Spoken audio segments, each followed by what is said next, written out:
Aí galera, beleza? Eu sou o professor Otto, teu professor de História aqui no nosso curso preparatório para o Enem. Nessa aula de Brasil, nós vamos ver os primeiros passos da colonização. Galera, para falar de Brasil, a gente precisa falar um pouquinho de Portugal. Portugal foi o pioneiro na expansão marítima europeia dos séculos XV e XVI.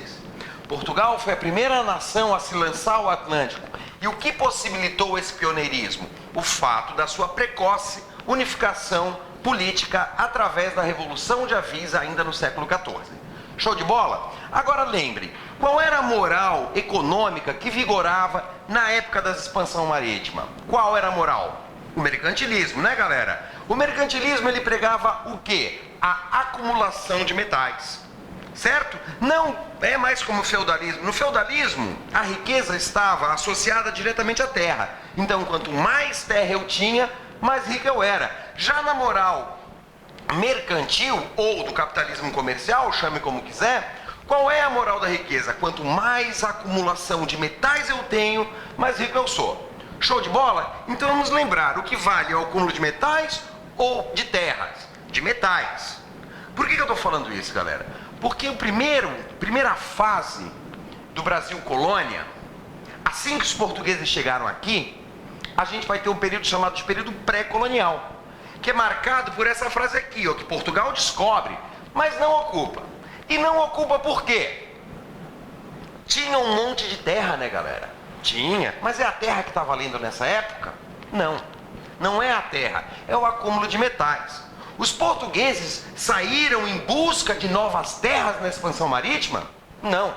Eles saíram em busca de rotas comerciais para chegar às Índias, aonde eles pegavam especiarias e levavam para a Europa, comercializando essas especiarias e, em troca dessa comercialização, acumulando o tão precioso metal.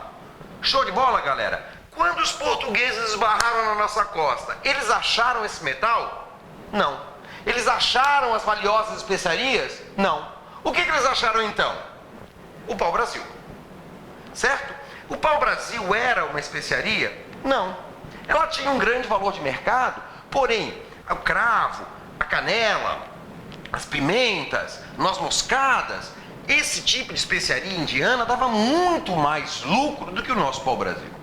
Certo? Então vamos falar agora especificamente do Brasil. Os portugueses chegaram no Brasil, não encontraram especiaria alguma, não encontraram metais no nosso litoral, e o único produto que eles de fato acharam interessante foi o pau-brasil. Então, nesse período que nós chamamos de período pré-colonial, que se estende de 1500 a 1530, vai ocorrer o que nós chamamos de ciclo do pau-brasil. Mas qual era o valor desse pau-brasil? Para que era usado esse pau-brasil? O pau-brasil era utilizado para se extrair um corante vermelho, que era utilizado nas manufaturas têxteis da Inglaterra. Ou seja, do pau-brasil era tirado um corante para utilizar nas manufaturas inglesas tingindo os tecidos. Show de bola, galera? Então tá aqui, ó. Qual era a mão de obra que era utilizado na extração do pau-brasil? A negra, escrava, exorça e coisa do demônio. Claro que não, galera. Se eu não tenho ocupação, como é que eu posso ter escravidão? Eu vou combinar com o meu escravo? Eu vou trazer um africano para cá, vou colocar ele aqui, vou dizer, ó, você é meu escravo e vou voltar para a Europa? E vou esperar que ele trabalhe aqui de bom grado? Claro que não, né, galera? Então, no período pré-colonial, como não há ocupação portuguesa, não vai haver o trabalho escravo, correto? A gente vai ter a mão de obra indígena através do escambo. Mas o que diabos é o escambo, galera? O escambo é a troca, ou seja, o indígena ia na mata, pegava o pau-brasil, levava até as feitorias, que eram os locais onde esse pau-brasil era armazenado, certo? E depois dessas feitorias embarcava o pau-brasil nas caravelas. E em troca disso recebia um pentinho, um espelhinho, um serrote, um machado, ou seja, trocava isso por produtos. Existia um problema sim, e é interessante que você perceba, porque o índio, ele não tem essa moral de acúmulo de propriedade privada que tem na Europa. Então logo os índios passaram, né, eles ganharam o machadinho, ganharam o serrote, ganhavam isso, ganhavam aquilo outro, logo eles vão dizer, mas eu não quero outro serrote, eu não quero outro. Então, muitas vezes, os portugueses tinham, além dessa prática do escambo, que também fazer acordos com os indígenas, inclusive acordos militares. Mas, como isso aparece no Enem geralmente? Mão de obra indígena através do escambo, ok? Show de bola, galera? Tranquilo, coisa mais querida? Massa! Vamos dar um prosseguimento aqui. Galera, quando os portugueses chegaram aqui, a terra era desocupada? Não. Não, até porque eu acabei de falar aqui que a gente vai utilizar mão de obra indígena. E tinha muito índio aqui, galera? Tinha. Tinham mais ou menos 2 milhões de indígenas, de 2 a 4 milhões de indígenas, divididos em mais de 1.000 nações diferentes, com 150 idiomas diferentes. Esses 150 idiomas, nós vamos dividir em 2 troncos linguísticos. O tupi, que era um dos indígenas do litoral, e o macro-G, que eram dos indígenas que ocupavam a região do Planalto Central. Show de bola, galera? Vamos falar mais um pouquinho sobre esses indígenas. Bora lá. Os indígenas, a agricultura existia, né? Eles conheciam, algumas tribos conheciam a agricultura, mas a maior parte das tribos tinha uma economia pautada na caça, na pesca e na coleta. Assim, eram tribos nômades. As tribos que já conheciam a agricultura eram tribos com características mais sedentárias. Show de bola, galera? Vamos dar uma olhada aqui. Eram sociedades igualitárias, ou seja, os indígenas desconheciam o conceito de propriedade privada. As sociedades não tinham classes sociais. Existia uma hierarquização, sim, você vai ter o pajé, você vai ter o cacique, porém classe social dentro das nossas tribos não existia. Show de bola? Hoje, existem mais ou menos 900 mil indígenas que ocupam 693 terras indígenas. Essa quantidade de índios representa mais ou menos 0,5%, né, 0,5% da população brasileira. Show de bola, galera? Vamos voltar aqui então para falar de colonização. Galera, como eu falei para vocês, no começo, entre 1500 e 1530, ocorreu o período pré-colonial. Portugal não se preocupava em defender a terra por um detalhe simples. As únicas 2 nações que navegavam nessa época eram Portugal e Espanha. E essas 2 nações já haviam dividido o mundo através do Tratado de Tordesilhas. Show de bola, galera? Então o Tratado de Tordesilhas falou, pra cá é Portugal, pra cá é Espanha, tudo certo. Acontece que até 1530, outras 3 nações vão se lançar ao mar. Espanha já tinha se lançado, né? França, Inglaterra e Holanda. E essas nações vão encontrar o mundo todo dividido entre Portugal e Espanha. Então eles vão fazer o quê? Vão passar a invadir as colônias espanholas e portuguesas na cara dura. Logicamente, desrespeitam o Tratado de Tordesilhas e começam a fazer colônias nessa região. Então, Portugal se vê obrigado a defender para não perder a posse da terra. Show de bola? Só que aí tem um problema, galera. Portugal inaugurou o século XVI como a nação mais rica do mundo. Só que ao longo dessas primeiras décadas, ela entrou em crise econômica. Por quê? Porque ela expulsou os judeus de dentro de seu território. Portugal expulsou os judeus que eram os responsáveis pelo grupo mercantil que dava lucro à coroa. Com a expulsão dos judeus, esse grupo mercantil passou a ser controlado pelos nobres. Judeu sabe ganhar dinheiro, galera? Sempre soube. E nobre sabe ganhar dinheiro? Não, né? Nobre sabe é gastar dinheiro. E gastou, galera, e gastou com força e com vontade. Nesses 30 anos, ele gastou toda a fortuna de Portugal com luxo do clero e da corte. Massa, galera! Então, qual é a realidade que a gente tem? Portugal se vê obrigada a defender o seu território de outras nações, porém não tem dinheiro para investir numa colonização. Então, o que ele faz? Ele transfere o custo da colonização para a iniciativa privada. Como ele faz isso? Ele pega o território brasileiro e divide em 15 lotes, ó, tuque, ó, tá aqui o Tratado de Tordesilhas, tá aqui o território que pertencia a Portugal e tá aqui a divisão em capitanias hereditárias. que eram lotes doados a donatários que deveriam empreender a colonização no Brasil, custeando essa colonização. Maravilha? Os dois documentos oficiais que eles tinham que assinar, que esses donatários tinham que assinar, eram a carta de doação e os forais. O que esses documentos diziam? Diziam que o donatário tinha a posse, porém não a propriedade. Então esse donatário podia vender um pedaço dessa capitania? Claro que não, porque você não pode vender o que não é seu. O que o donatário tinha que fazer era distribuir sesmarias, ou seja, ele distribuía pedaços dessa capitania para outros colonos. Show de bola? Esses documentos ainda diziam que todos os bens das matas, dos mares e do subsolo seriam de propriedade da colônia nada, propriedade da coroa. Show de bola, galera? Então, a coroa teria todos esses bens, os bens das matas, os bens dos mares e os bens do subsolo. Agora entenda, o que sobrou para o donatário? Plantar e colher. Pô, mas que coisa maldosa, né? Manda o cara para lá, uma terra que só tem índio, não tem riqueza nenhuma aparente, só para o Brasil que já é monopólio da coroa. Então por que eles fazem isso? Porque a ideia nesse momento já era a produção do açúcar, certo? Porém os donatários não conseguem empreender essa economia açucareira por um detalhe simples: ela é muito cara. E os donatários para que aqui vieram não tinham esses recursos.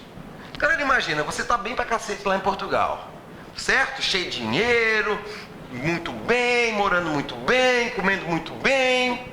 Tu quer largar tudo e vir pro Brasil? Nem a pau, Juvenal, o cara não vem.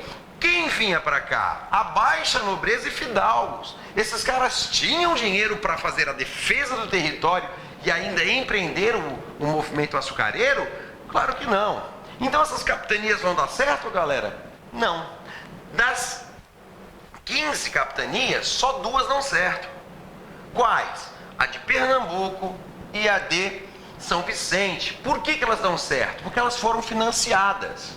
A de São Vicente é financiada pela coroa portuguesa e a de Pernambuco é financiada pela coroa holandesa. Então, por isso as capitanias dão certo. As demais capitanias malogram. Show de bola? Se elas não dão certo, elas vão conseguir de fato defender o território? Claro que não. Então Portugal, mais uma vez, se vê obrigado a fazer alguma coisa para defender esse território. E qual é a opção que Portugal faz?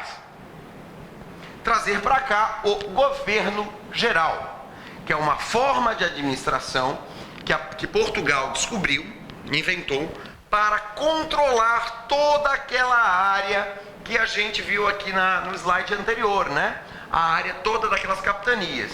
Quais eram os objetivos? Defender o território, dinamizar a economia e fiscalizar as capitanias. Como isso foi feito, galera? Veio para cá um governador geral. O primeiro governador geral é Tomé de Souza, certo? E essa sede desse governo, do governo geral, vai ser em Salvador. Por que em Salvador, galera? Porque Salvador fica no centro da produção açucareira. Porque eles já tinham descoberto nesse momento que o local que melhor se adequaria à produção açucareira era o Nordeste brasileiro. Ok? Então, vamos colocar o governo geral em Salvador justamente por quê? Porque lá é aonde o açúcar será plantado daí para frente. Porque trazendo o governo geral, galera, Portugal vai ter gasto. Então Portugal não vai poder nem a cacete manter uma colônia tendo gasto. Essa colônia tem que dar lucro. Então, uma vez que eu estabeleço o governo geral, eu já sou obrigado a fazer essa colônia se transformar numa colônia economicamente ativa, implantando o quê? O açúcar, que a gente vai falar numa próxima aula. Mas quem foi o nosso primeiro governador geral? Tomé de Souza, e junto a ele vieram os jesuítas, que já já a gente vai falar sobre eles. Esse governador geral era assessorado por 3 caras: um ouvidor-mor, que cuidava da justiça, um provedor-mor, que cuidava das finanças, e um capitão-mor, que cuidava da defesa. Esse governo geral, ele foi fundamental para manter alguns dos donatários em suas capitanias, pois com o auxílio da colônia, da coroa, com financiamento, né, do governo geral, algumas capitanias conseguiram resistir à crise econômica. Show de bola, galera? Então, para defender o território de ataques estrangeiros, Portugal começou a gastar dinheiro com essa colonização. Show de bola? Vamos falar um pouquinho sobre esses caras que vieram junto de Tomé de Souza. Vamos falar um pouquinho sobre esses jesuítas. Vamos lá, galera. Os jesuítas nasceram, a Ordem de Jesus, a Companhia de Jesus, nasceu no Concílio de Trento, né, que é o concílio da Contra-Reforma. Lembra que a gente viu em História Geral que quando sai o luteranismo, o calvinismo, o anglicanismo, a Igreja Católica faz um concílio chamado Concílio de Trento, que ocorre, né, que se inicia em 1545 e cria 4 coisinhas básicas. Quais são elas? O Index Librorum Prohibitorium, os seminários, aquece os tribunais da Inquisição e cria a Companhia de Jesus. Para que é criada a Companhia de Jesus? Para catequizar povos recém-descobertos. Lembra que quando esse concílio aconteceu, já havia ocorrido a descoberta da América. Então essa ordem nasce com o objetivo específico de cristianizar os povos nativos. Show de bola, galera? Esses caras, como eu falei para vocês, vão estar chegando junto com o Tomé de Souza e vão ser os responsáveis pela educação ao longo de todo o período colonial. Educação não só dos índios, educação dos colonos de uma forma geral. Eu pensei em educação no período colonial, eu pensei em ação jesuíta, ok? Agora vamos falar um pouquinho sobre as missões jesuíticas. O que eram essas missões jesuíticas, também chamadas de reduções jesuíticas ou missões guaraníticas? O que eram isso? Eram isso aqui, ó, galera, né? Os padres faziam, os jesuítas faziam as suas... arrebanhavam, né, esses indígenas, na grande maioria guaranis, né, juntavam esses índios, cristianizavam esses índios, faziam com que esses índios construíssem a sua igreja, passava a fé cristã para eles, ensinavam a agricultura para esses índios, certo? Tornavam esses índios cristãos. E muitas vezes o que acontecia? Os bandeirantes, buscando escravos indígenas, invadiam essas missões, né? Acabavam com os jesuítas, expulsavam os jesuítas e escravizavam esses índios. Por isso, essas missões jesuíticas, logo no começo do período colonial, saíram do litoral e foram lá para o interior, tentando o quê? Tentando fugir desse aprisionamento feito pelos vicentistas bandeirantes. Show de bola, galera? Na próxima aula a gente vai falar aí então sobre economia açucareira e ciclo da mineração. Valeu, galera. Encontro vocês daqui a pouquinho na próxima aula.